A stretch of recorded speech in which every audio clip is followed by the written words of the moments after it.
മൊത്തം കൊളസ്ട്രോളാ. വെളിച്ചെണ്ണയിൽ കൊളസ്ട്രോൾ ഉണ്ടെന്ന് തോന്നുന്നവർ ഇവിടെ ആരെങ്കിലും ഉണ്ടോ? ഓർമ്മിക്കുക, ഒരു വെജിറ്റബിൾ പ്രോഡക്റ്റിലും കൊളസ്ട്രോൾ ഇല്ല. വെജിറ്റബിൾ പ്രോഡക്റ്റിൽ ഒരെണ്ണത്തിൽ പോലും, പാം ഓയിലിലോ വെജിറ്റബിൾ പ്രോഡക്റ്റിൽ ഇല്ല. അനിമൽ ബേസ്ഡ് പ്രോഡക്റ്റിൽ മാത്രമാണ് കൊളസ്ട്രോൾ ഉള്ളത്. വെണ്ണയിലുണ്ട്, നെയ്യിലുണ്ട്, മുട്ടയിലുണ്ട്, മാംസത്തിലുണ്ട്, മത്സ്യങ്ങളിലുണ്ട്. നമ്മളുടെ ശരീരത്തിന് 950 മില്ലിഗ്രാം കൊളസ്ട്രോള് ഒരു ദിവസം ആവശ്യമാണ്. കൊളസ്ട്രോൾ പോയിസണസ് മെറ്റീരിയൽ അല്ല. 950 മില്ലിഗ്രാം കൊളസ്ട്രോൾ നമ്മുടെ ശരീരത്തിന് ആവശ്യമാണ്. അത് നമ്മുടെ ശരീരം ഉണ്ടാക്കുന്നുണ്ട്. ഒരു മുട്ട കഴിച്ചാൽ 60 മില്ലിഗ്രാം കൊളസ്ട്രോൾ ശരീരത്തിലുണ്ടാവും. അതുപോലെ ചിക്കനും മട്ടണും ബീഫും ഒക്കെ കഴിക്കുമ്പോൾ അതനുസരിച്ച് കൂടും. കൊളസ്ട്രോളിനുള്ള പ്രത്യേകത, ശരീരത്തിന് കൊളസ്ട്രോൾ ഉണ്ടാക്കാൻ അറിയാം, അതിനെ ഡീകമ്പോസ് ചെയ്യാൻ അറിഞ്ഞൂടാ. ഓർമ്മിക്കാനുള്ളത് എന്താണ്? ശരീരത്തിന് കൊളസ്ട്രോൾ ഉണ്ടാക്കാൻ അറിയാം, ശരീരം കൊളസ്ട്രോളിനെ ഡീകമ്പോസ് ചെയ്യില്ല. പകരം ഈ കൊളസ്ട്രോളിനെ കൊണ്ടുപോയിട്ട് ലിപ്പോപ്രോട്ടീൻ ആക്കി മാറ്റി സ്കിന്നും മെംബ്രെയിനും ഉണ്ടാക്കാൻ ഉപയോഗിക്കുക മാത്രമാണ് ശരീരം ചെയ്യുന്നത്. ഡെൻമാർക്കില് 1946, 45, 44 കാലയളവില് രണ്ടാം ലോക മഹായുദ്ധത്തിൽ മരിച്ച യുദ്ധത്തടവുകാരുടെ ഹാർട്ട് അത് തുറന്നു നോക്കിയപ്പോ ഹാർട്ടിലുള്ള ഫാറ്റില് കൊളസ്ട്രോള് ധാരാളം കണ്ടതുകൊണ്ടാണ് ഹാർട്ട് അറ്റാക്കിന് കൊളസ്ട്രോള് കാരണമാകുന്നു എന്ന ധാരണ അന്നു മുതൽക്കുണ്ടായത്. പിന്നെ കുറേ മാറി. HDL, LDL കേട്ടിട്ടുണ്ടാവില്ല ഇതിനകത്തുള്ളത്? ഉണ്ടാവും ഞാൻ വിചാരിക്കുന്നു. തെറ്റിദ്ധാരണയായിരിക്കാൻ സാരമില്ല. Low density lipoprotein LDL 0.94 gram per cc വരുന്നതാണ് low density lipoprotein. Very high density lipoprotein VHDL, very high density lipoprotein 1.2 gram per cc വരുന്നതാണ് വെരി ഹൈ ഡെൻസിറ്റി ലിപ്പോപ്രോട്ടീൻ. അതിനിടയ്ക്കുള്ളത് ഹൈ ഡെൻസിറ്റിയും ലോ ഡെൻസിറ്റി ലിപ്പോപ്രോട്ടീനാണ്. ലോ ഡെൻസിറ്റി ലിപ്പോപ്രോട്ടീൻ ഉണ്ടാവുന്നത് medical student ആയ സ്ഥിതിക്ക് മനസ്സിലാവുന്നുണ്ടോ എന്ന് ചോദിക്കേണ്ട ആവശ്യമില്ല. എന്താ കാരണം? നിങ്ങളിത് മനസ്സിലാക്കിയിരിക്കേണ്ടതാണ്. അപ്പൊ കൊളസ്ട്രോളും 18 കാർബണുള്ള ഈ ഫാറ്റി ആസിഡും ഒരുമിച്ച് ചേർന്ന് ഉണ്ടാകുന്ന എസ്റ്ററാണ്. അത് പ്രോട്ടീനുമായിട്ട് ചേരുമ്പോഴാണ് യഥാർത്ഥത്തില് ഫോസ്ഫേറ്റിലൂടെ പോകുമ്പോൾ ഉണ്ടാകുന്നതാണ് ലോ ഡെൻസിറ്റിയും ഹൈ ഡെൻസിറ്റിയും ഉണ്ടാവുന്നത്. അതില് സാച്ചുറേറ്റഡ് ഫാറ്റാണ് വന്നത് എങ്കിൽ ലിപ്പോപ്രോട്ടീന്റെ ഡെൻസിറ്റി കുറവായി. അത് മെൽറ്റിംഗ് പോയിന്റ് 40, 41, 42 ആയിരിക്കും പല ഫാറ്റിന്റെയും. അത് മനസ്സിലാവുന്നു? ബോഡി ടെമ്പറേച്ചർ എത്രയാണ്?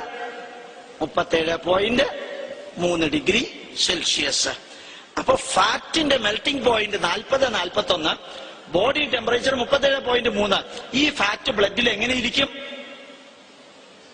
സോളിഡ് ആയിട്ട്, ഗ്ലൂബ്യൂൾ ആയിട്ടിരിക്കും. ഇതാണ് എവിടെയെങ്കിലും ചെന്ന് ബ്ലോക്ക് ആക്കുന്നത്. അതുകൊണ്ട് നമ്മൾ കഴിച്ചിരുന്ന ഒരു എണ്ണയ്ക്ക് മാത്രം നല്ല എന്ന് പേരുള്ള ഒരു എണ്ണയുണ്ട്. ഏതാത്? നല്ല എണ്ണ. ശരീരത്തിന് ഉത്തമമായിട്ടുള്ള എണ്ണ ഏതാണ്? നല്ല എണ്ണ.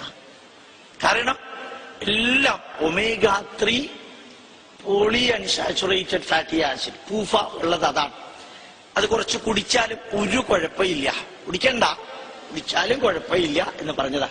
കാരണം അതിന്റെ മെൽറ്റിംഗ് പോയിന്റ് 9 ഡിഗ്രിയിൽ താഴെയാ.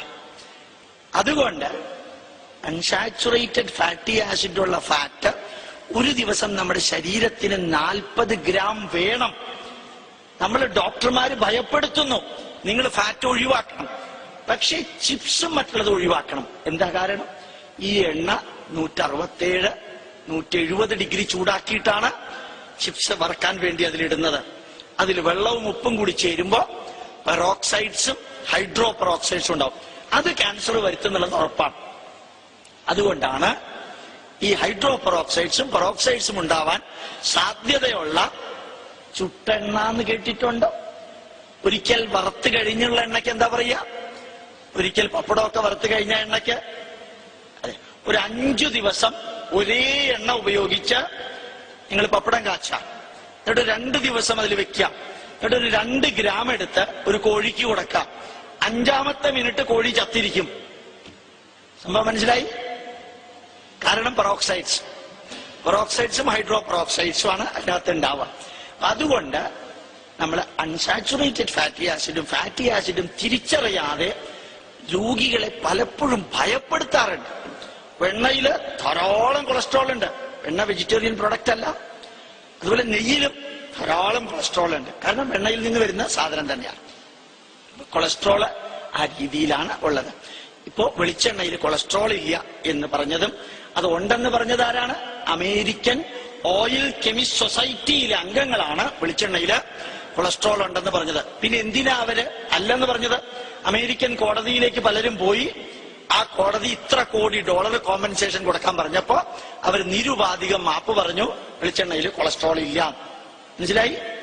അവരുടെ എണ്ണ പാമോയിൽ വിട്ടു തീർക്കാൻ വേണ്ടി അവരുണ്ടാക്കിയ തട്ടിപ്പാണ് ഈ വെളിച്ചെണ്ണയില് കൊളസ്ട്രോൾ ഉണ്ട്. നിങ്ങളോട് ഇത്ര ധൈര്യമായിട്ട് പറയാൻ കാരണം എന്റെ PhD ലിപ്പിഡ് കെമിസ്ട്രിയിലാണ്.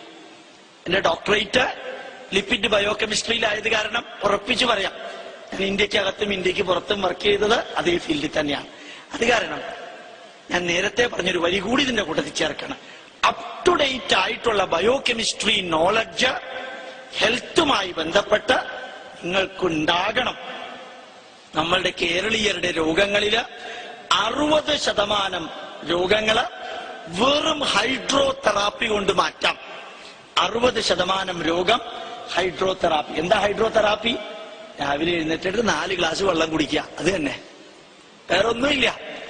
ഒരു 3-4 ഗ്ലാസ് വെള്ളം കുടിച്ചാൽ നമ്മുടെ ശരീരത്തിനകത്തുള്ള 6.25 ലിറ്റർ ബ്ലഡ് അസാധാരണമാം വിധം പൊള്യൂട്ടഡ് ആണ്.